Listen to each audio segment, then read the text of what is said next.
26-ാം സങ്കീർത്തനം 3-ാമത്തെ വചനത്തിൽ ആമേൻ, നിന്റെ ദയ എന്റെ കൺമുൻപിൽ ഇരിക്കുന്നു,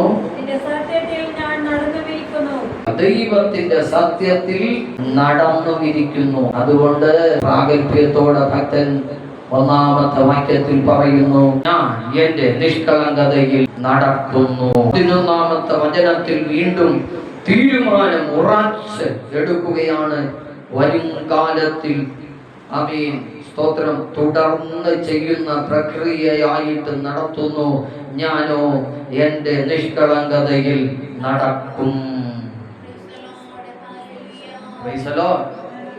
അവസ്ഥകൾ മാറുന്നില്ലെങ്കിലും, ഹല്ലേലൂയ, പ്രതികൂലമായ അവസ്ഥയിലാണെങ്കിലും അനുകൂലമായ അവസ്ഥയിലാണെങ്കിലും ദുഃഖത്തിലാണെങ്കിലും നെടുവീർപ്പിലാണെങ്കിലും ഞെരുക്കത്തിലാണെങ്കിലും വിശാലതയിലാണെങ്കിലും ഏത് സാഹചര്യങ്ങളിലും ഭക്തൻ സത്യത്തിൽ നടക്കുന്ന ഒരു അനുഭവമുണ്ട്, നിഷ്കളങ്കതയിൽ നടക്കുന്ന അനുഭവമുണ്ട്.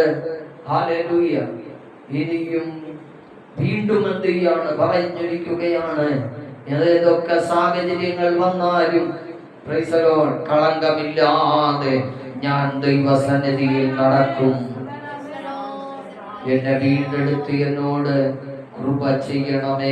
12-ാമത്തെ വാക്യത്തിൽ എന്റെ കാലടി സമനിലത്ത് നിൽക്കുന്നു, സഭകളിൽ ഞാൻ യഹോവയെ വാഴ്ത്തും. സത്യത്തിൽ നടന്നാൽ, നിഷ്കളങ്കതയിൽ നടന്നാൽ, നിഷ്കളങ്കതയിൽ നടക്കുമെന്ന തീരുമാനത്തോടെ ഉറപ്പോടെ നിഷ്കളങ്കതയിൽ നടക്കാൻ തയ്യാറാകുന്നവരുടെ പ്രൈസ് ദി ലോർഡ് ജീവിതത്തെ സ്വർഗത്തിലെ ദൈവം വീണ്ടെടുത്ത് സമനിലത്ത് നിൽക്കുമാറാക്കുന്ന ദൈവമാണ് നമ്മുടെ ദൈവം.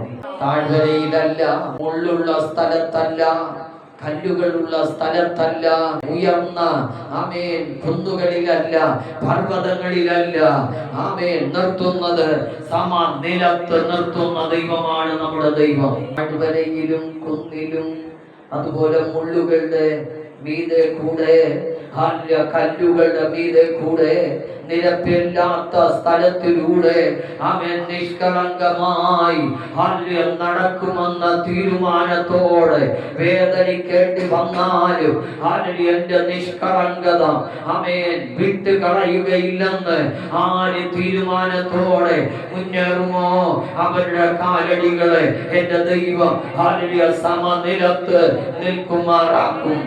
പ്രതികൂലങ്ങൾ കടന്നു വന്നാൽ ഇതിനാണ് എന്റെ നിഷ്കളങ്കതയിൽ നടക്കുന്നതെന്ന് ഒരു ചിന്ത, സംസാരം, തീരുമാനമെല്ലാം എടുക്കാനുള്ള സാധ്യതയാണ് നമുക്കുള്ളത്.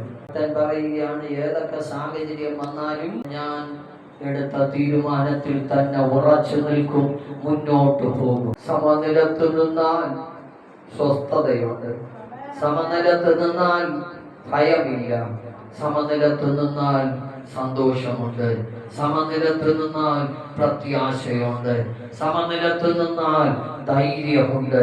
അങ്ങനെയെങ്കിൽ ധൈര്യമുള്ള ഹല്ലേലൂയ സ്തോത്രം, ധൈര്യത്തിന് കാരണമായ വീഴ്ചയില്ലാതെ ആമേൻ, താഴ്ചയില്ലാതെ ഇടർച്ചയില്ലാതെ ആമേൻ വഴി നടത്തപ്പെടുവാൻ ഹല്ലേലൂയ നമ്മുടെ കാലടി സമനിലത്ത് നിൽക്കുവാൻ, സമനിലത്ത് എത്താനുള്ള കഷ്ടപ്പാടിന്റെ വഴികൾ ഉണ്ടായിരുന്നു. ദർശനം പ്രാപിച്ച യോസേഫ് സമനിലത്ത് എത്താൻ അവൻ പാടുകളിലൂടെ കടന്നു പോകുവാനിടയായി. ദാവീദ്, ദാനിയേൽ, ശദ്രക്, മേശക്, അബേദ്നെഗോ എല്ലാ ഭക്തന്മാരുടെ ജീവിതങ്ങളിലും അവൻ ഒരു സമനിലത്ത് നിൽക്കുന്ന അനുഭവത്തിന് മുമ്പേ ദുർഘടമായ മേഖലകളിലൂടെ കടന്നു പോകേണ്ടി വന്നിട്ടുണ്ട്, വേദനിച്ചിട്ടുണ്ട്, കണ്ണുനീരോടെ ഹല്ലേലൂയ നിരാശയോടെ പ്രൈസ് ദി ലോർഡ് ആയിരുന്ന അനുഭവങ്ങൾ ഉണ്ടായിരുന്നു. എന്നാൽ സമനിലത്ത് നിൽക്കുന്നവരുടെ ഹൃദയം നോക്കി സന്തോഷം കൊണ്ട് നിറഞ്ഞ അനുഭവമാണ്, തൃപ്തികരമായ അനുഭവമാണ്. ഇതിന് വഴി നടത്തുവാൻ എന്റെ ദൈവം വിശ്വസ്തനാണ്. സമനിലത്തിൽ നിർത്തുവാൻ, കർത്താവിന്റെ മഹത്വം വെളിപ്പെടുവാൻ നമ്മെ തന്നെ സമർപ്പിക്കാം. ഈ വചനങ്ങളാൽ ദൈവം നമ്മെ അനുഗ്രഹിക്കുമാറാകട്ടെ. ആമേൻ.